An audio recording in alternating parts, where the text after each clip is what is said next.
So how long have you been going today? Like, what's We started the gig? This was at 2:30, so Oh, cool. not been too bad. How many have you got? I think it's going to be 7 in total. Great. So I'm based in Falmouth, and I lead the church alongside my amazing wife Danusha, and a great team of people. It's just such a privilege to lead a church family. It's just amazing. We're really excited about what God's doing in our town. I would say what God's been speaking to us most about recently is the magnitude of the gospel, just to, pan out all over again and just see that this good news is big enough and powerful enough to change an entire town, to change an entire city, to bring transformation to an entire region, to nations.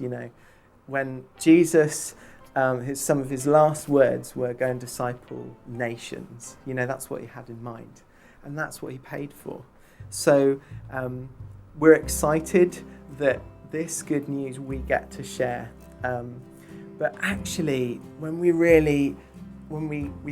get the big picture of this amazing, all-consuming gospel, and then it needs to look like something on a Monday morning. What does it look like? Well, for me, the big is in the small. It's in the everyday moments. And we're really convinced as a church that it's about everyone, every day, everywhere, bringing the life of Jesus to our town, to bring his hope, his life to our sphere of influence. So I work 3 days a week at Asda alongside leading the church, which is really cool.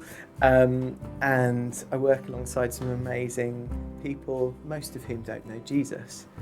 And this one day, come into work with this slightly older guy, and he was having issues with his back, which for the work that we do is a problem. So it's a lot of manual labour, a lot of lifting.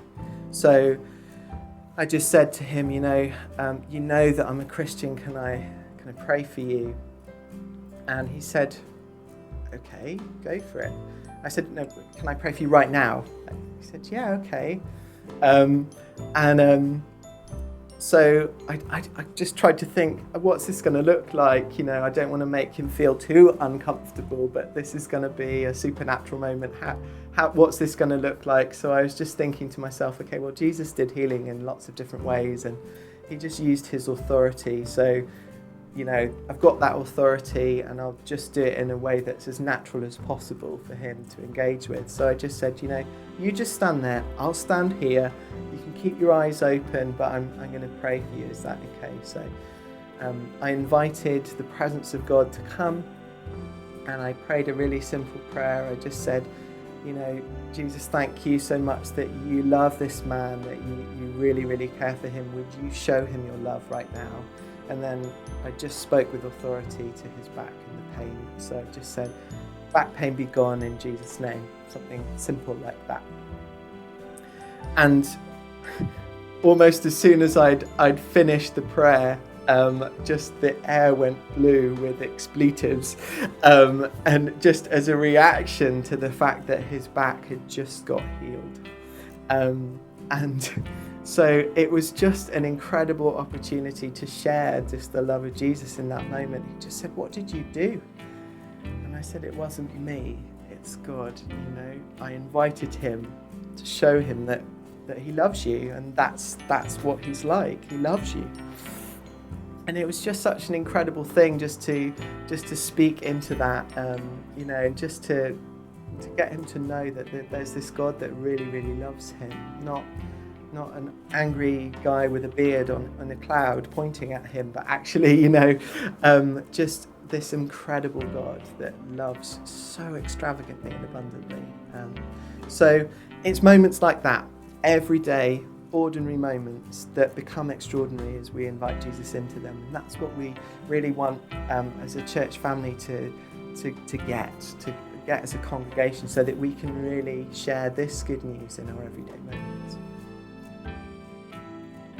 Worship for me is about bringing everything that we have before God and bowing low, submitting ourselves to Him, giving of our everything in worship to Him.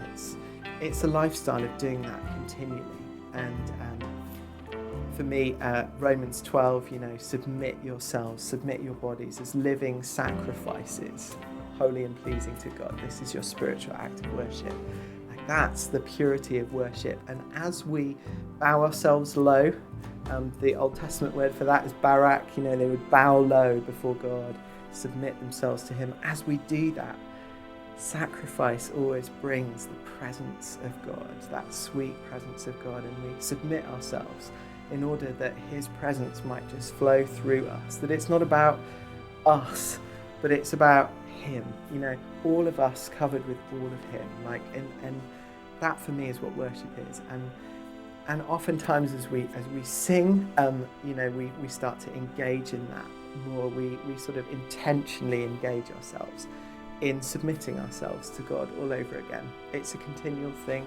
Worship should just be a constant thing, not just when we gather corporately to worship, as great as that is, but it's about every day too. So that was awesome. Banwell, that you flipping nailed that. Yeah, that was so good. And Really, and that was such a cool testimony. it's amazing testimony.